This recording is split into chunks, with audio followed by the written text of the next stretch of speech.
देख रहे हैं सारा अधिकार। मुंबई महानगर पालिका के चुनाव बहुत नज़दीक है और सभी पार्टीज अपने अपने कैंडिडेट्स के प्रचार में अपनी पार्टीज को प्रमोट करने के लिए लगी हुई है। इस समय मुंबई मराठी पत्रकार संघ में रिपब्लिकन आर्मी के नेता काका साहेब खंबलकर ने रिपब्लिकन सेना से इस्तीफा दे दिया और Republican party of India Athawale में शामिल हो गए।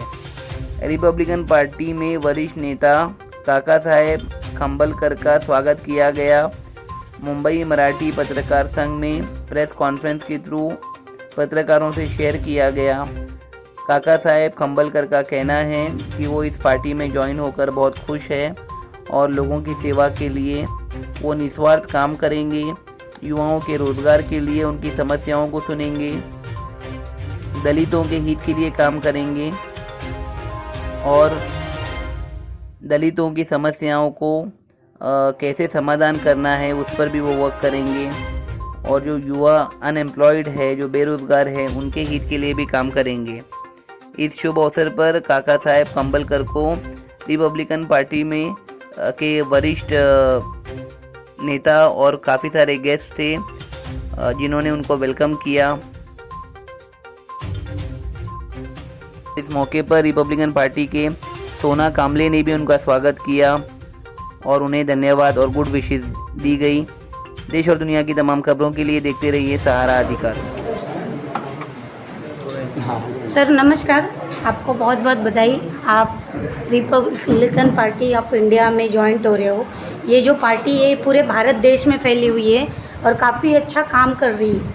तो आप इस पार्टी के साथ पहले से ही जुड़े हुए थे, अभी टोटल कितने कार्यकर्ताओं को लेके जुड़ रहे हो ताकि इस पार्टी के माध्यम से जो जनता है उनको सहयोग कर सको? मेरे साथ जितने भी लोग थे वो सारे के सारे लोग यहाँ वापस आएंगे ऐसा मुझे कुछ उन्होंने बता दिया है और ऐसे ऐसे उनको चुनाव होता है। आपको क्या लगता है आने वाले चुनाव में किस तरह से आप लोग पार्टी को सपोर्ट करोगे? आने वाले चुनाव के बारे में हमारे जो पूर्व प्रदेश के अध्यक्ष है सीधा जी गौतम भाऊ महादेव जी और श्रीकांत जी सब सोचेंगे और कैसा तय करना है उस टाइम कैसा होता है। धन्यवाद सर। सर एक टाइम था रामदास आठवले जी ने एक स्टेटमेंट किया था कि RBI जो है वो महायुति की आइडियोलॉजीज जो है, महायुति सरकार की आइडियोलॉजीज जो है उसको एडॉप्ट नहीं करेगा। तो लोगों की आपसे एक्सपेक्टेशन होगी कि आप RBI के आइडियोलॉजीज़ पर वर्क करेंगे। तो आप किस तरीके से वर्क करोगे और आपके टेन्योर में देश के युवाओं के लिए और गरीब जनता के लिए किस तरह सेवा करोगे? आठवले साहब का नाम सुनते ही युवा वर्ग जो है भारी संख्या में पार्टी में आने के लिए तैयार है और वो हिसाब से आठवले साहब ने पार्टी की नींव डाली है, वो हिसाब से पार्टी का काम चालू है। आप मानते हो आप वर्क करोगे इसमें? आप एक्टिवली वर्क करोगे? अब मैं करता रहूँ, मैं अभी भी जवान हूँ। सर नमस्कार, क्या कहना चाहोगे? आज सर का प्रवेश फिर से हुआ है, पार्टी में खुशी का माहौल है, कार्यकर्ता भी काफ़ी खुश है, तो क्या कहना चाहोगे हमारी कार्यकर्ताओं को? उनका स्वागत किया है हमने, हमारे पुराने सरकारी है, साथ में पार्टी में भी उन्होंने अच्छा काम किया था, कोई शक नहीं है। और बाहर गए थे, कुछ हो सकते हैं मतभेद थोड़े से होते रहते, कुछ ये उनका भी कुछ कैलकुलेशन रहेगा, गए थे और कुछ गलत जगह भी नहीं गए। बाबा साहब अम्बेडकर का नातू जो पार्टी चला था वो पार्टी में गए, वहाँ का अनुभव लेने के बाद वो फिर से यहाँ आने का जब उन्होंने बताया तो हमने उनका स्वागत किया है। हमारी पार्टी में हम लोग कार्यकर्ताओं को स्वागत करते रहते हैं, उनका भी स्वागत किया है और अभी उनके ऊपर जिम्मेदारी दे के और उनको काम करने का मौका दिया।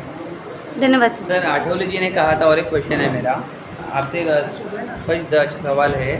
बस हो गया आपका लिया, बस हो गया। अच्छा, उन्होंने कहा था कि जो अलायंस हुआ था महायुति के साथ, पहले की न्यूज़ है ये, वो कॉमन मिनिमम प्रोग्राम्स के ऊपर हुआ था। जैसे देश की बढ़ती महंगाई हो गई, जिसे हम इन्फ्लेशन कहते हैं, करप्शन हो गया, भ्रष्टाचार हो गया, अनएम्प्लॉयमेंट यानी बेरोज़गारी जो है वो बहुत ज़्यादा फैल चुकी है और सबसे इम्पॉर्टेंट पॉइंट दलितों के ऊपर होने वाले अत्याचारों को रोकने के लिए। रिसेंटली हम सब ने देखा कि कि डॉक्टर बाबा साहेब अम्बेडकर की मूर्ति पर कुछ गुंडा करने वाले लोगों ने हमला किया था और दलित फैमिली के जो थे उनको मारा भी गया था।